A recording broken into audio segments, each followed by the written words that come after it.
beautiful ladies. You guys look beautiful. You guys are gorgeous. This was my first time in Eastern Cape. I keep on saying, there's the beach, there's the beach, there's the beach. So yeah, I'm just a young person from all the way from Gauteng, and I just appreciate the opportunity to come here. So this part is actually the part that I wasn't sure if I'm going to include it in the message today. I personally went through a time where in 2020 I was raped. And I was raped, I was a virgin before that, and I was raped. And then I wondered, God, is there a life after this? I looked at myself, even sometimes looked at myself in the mirror, and I was like, I don't recognize this person. This is not who I am. I am not a joyous person. I don't understand what I can do. But even through that, and I remember having this with my counselor. I was like, even through that, I know that I don't feel God right now, but I know He's here.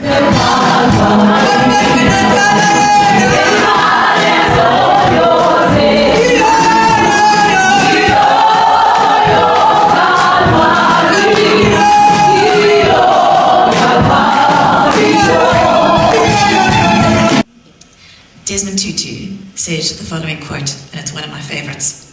There comes a point where we need to stop just pulling people out of the water. We need to go upstream and find out while they're falling in. And that is exactly what we're doing with our charity.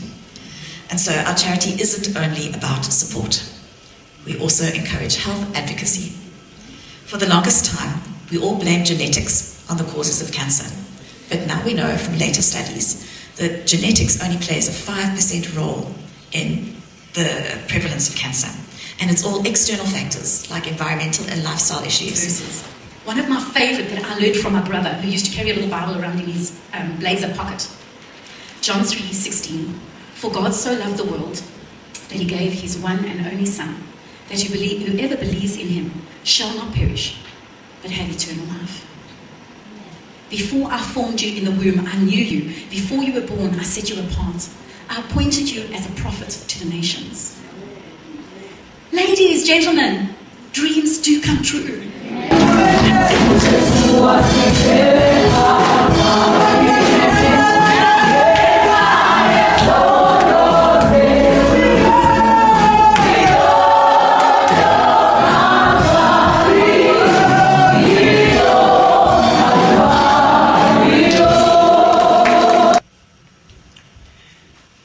Esther 1 chapter 10 tells us, and it reads, on the seventh day, when the heart of the king was weary with wine, the Bible, as I say, puts it mildly, the king was drunk.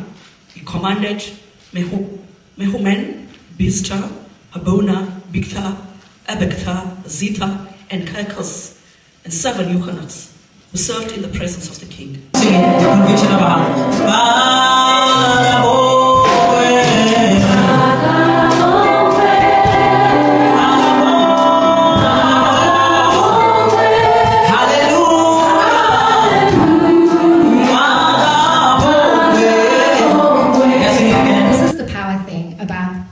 true revival. People would line up at 6 in the morning to get into church at 6 at night, because otherwise you'll be in an overflow room. You won't get into the main building. People around the world flew there. Revival was so real there that the policemen, when they picked up a juvenile delinquent, took them to the church instead of to the prison. That's what we need.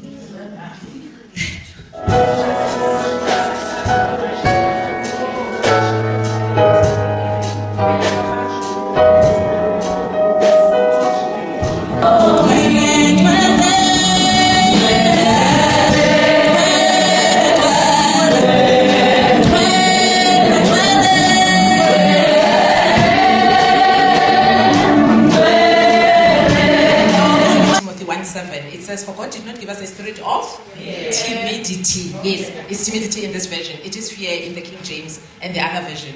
And then it says in brackets, of cowardice, of craven and cringy and fawning fear. So mind all those adjectives. So it's not just like fear, but they're almost like building up to show the magnanimity of this fear that they're talking about. It continues to say, but He has given us a spirit of power and of love and of calm and a well-balanced mind, discipline and self-control. Hallelujah.